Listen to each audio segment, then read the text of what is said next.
और आज देख लो भाई, मतलब 200 किलोमीटर भी ढंग से ट्रैवल नहीं हो पाया अभी तक, और इतने घंटे लग गए। और कल भाई साहब क्या स्पीड मेंटेन हो रही थी, मतलब 120 से नीचे तो गाड़ी बात ही नहीं कर रही थी। इतने मस्त 1100-1150 किलोमीटर कल कवर करा है हमने।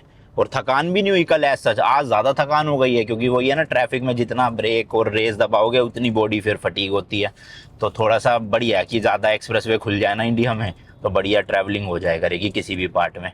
इस तरह के हाईवेज भी ठीक ही होते हैं, पर फिर वही है, ट्रक जब जहाँ पे मिल जाते हैं ना जिस रोड पे, ये देखो भाई, रोड के बीच से ही ट्रैक्टर की एकदम से, वाह क्या एंट्री मारी है।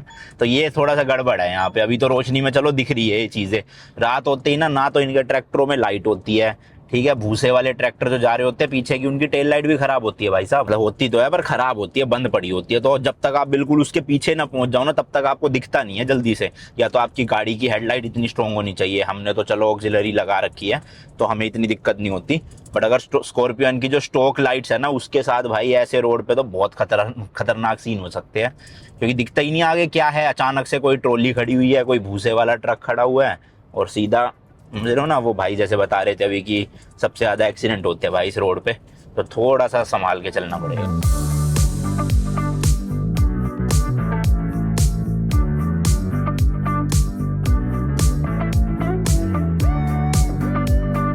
भाई देखो, ये यहाँ से ही लिखा हुआ है सिलीगुड़ी 137 और बागडोगरा 128। मतलब पहले के वो बोर्ड गलत थे, अब गूगल मैप के अकॉर्डिंग बिल्कुल एग्जैक्ट मैच हो चुका है। रास्ते तो भाई सारे के सारे इतने बढ़िया है, बट समझ नहीं आ रहा ये मैप इतना टाइम क्यों दिखा रहा है। अभी भी 127 किलोमीटर के लिए 3 घंटे दिखा रहा है। हो सकता है भाई अपना सिलीगुड़ी से पहले के जो रास्ते हो वो इतने अच्छे ना हो, सिंगल रोड हो।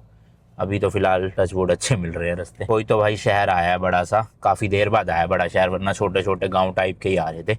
यहाँ पे थोड़ी सी चहल पहल और ऐसे स्ट्रीट लाइट वगैरह दिख रही है, वरना तो स्ट्रीट लाइट भी कहीं पे भी नहीं है भाई साहब। भाई फिर से लंबा जाम लग गया है, 10 मिनट से तो खड़े हुए हैं, पता नहीं क्या है आगे दिक्कत। ये देखो मैप में भी फुल रेड दिखा रहा है आगे। तो भैया ट्रैफिक ने सही में दिमाग ख़राब कर दिया।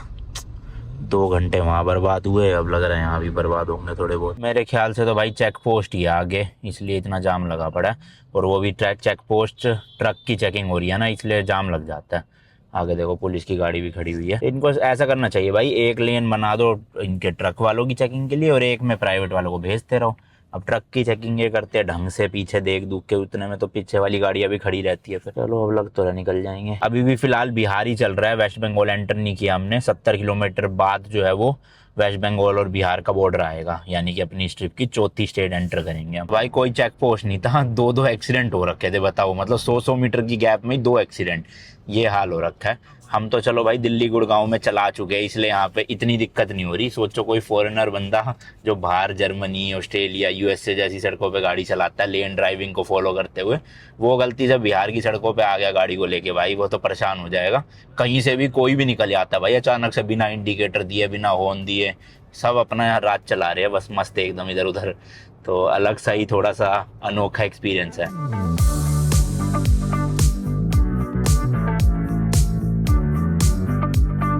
यार पहले 9:30 बजे दिखा रहा था अराइवल, और अब हमने काट काट के 8:30 कर दिया है, क्योंकि रास्ते भाई एक्चुअल में सही थे। मतलब ट्रक ना होते, देखो ट्रक की बात चल रही थी और ट्रक ही ट्रक है बाहर। अभी अब जाम लग गया है, क्योंकि 33 किलोमीटर के लिए 1 घंटा दिखा रहा है, मतलब कुछ तो गड़बड़ है। और अब ये बॉर्डर भी आ ही गया समझ लो, बस अपना बिहार और वेस्ट बंगाल का। तो ये शायद उसी की चेकिंग चल रही हो, बाकी कुछ नहीं पता। मैं 2-3 बार बोल तो चुका हूँ कि चेकिंग चल रही है, पर हर बार एक्सीडेंट ही हो रखा होता है।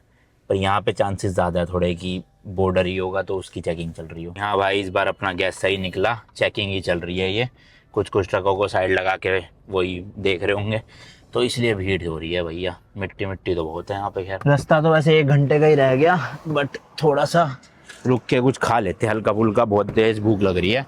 12 बजे का खाया हुआ है और ऑलमोस्ट 8 बज गए हैं, 7:30 सॉरी। तो यहाँ पे भाई बटर, ब्रेड या फिर ये पाव जो भी कहो, और साथ में चाय ये ले लिए।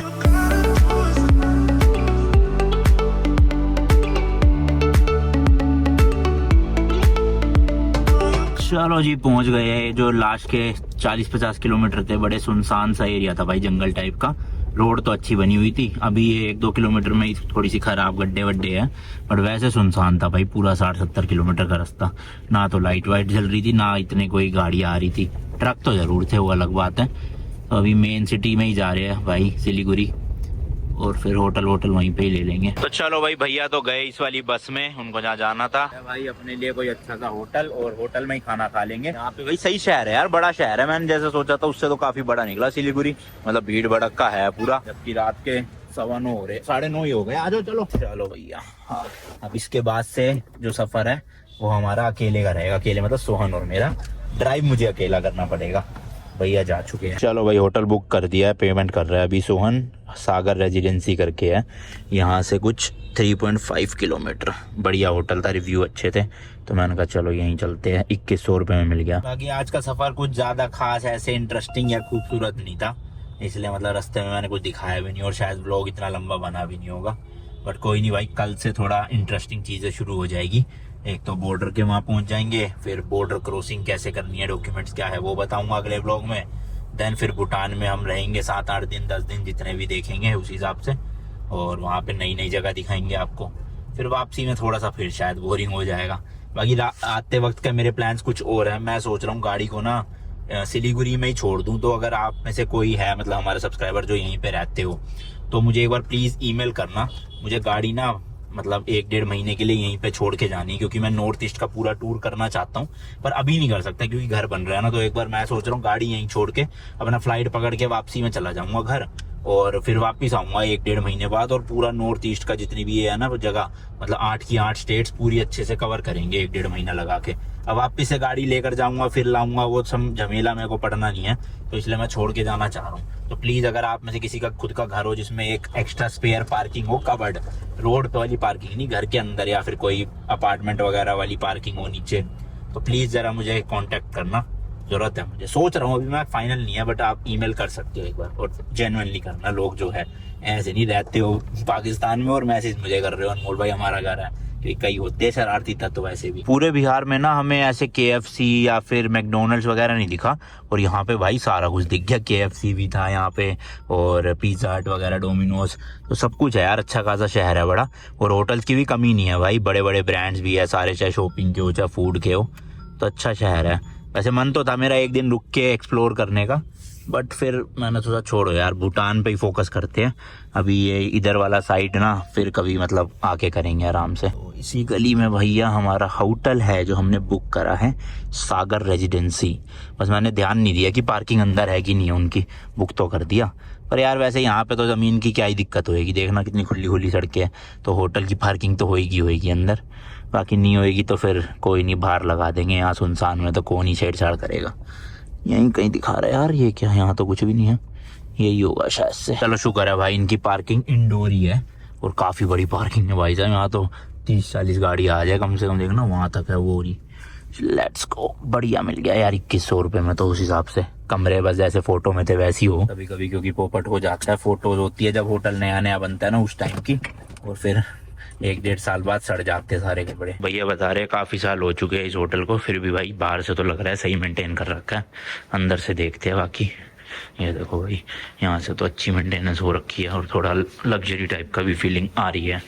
चलो जी, क्या लिफ्ट कह रहा अंग्रेजों के ज़माने की, ब्रांड तो अंग्रेजों के ज़माने का नहीं है, ये तो किस दी है इन्होंने। फ्लोरिंग तो चमक रही है भाई। 107। ये देखो भाई, लिफ्ट से निकलते ही सीधा सामने रूम, देख रहे हो चॉइस मेरी है, एक नंबर।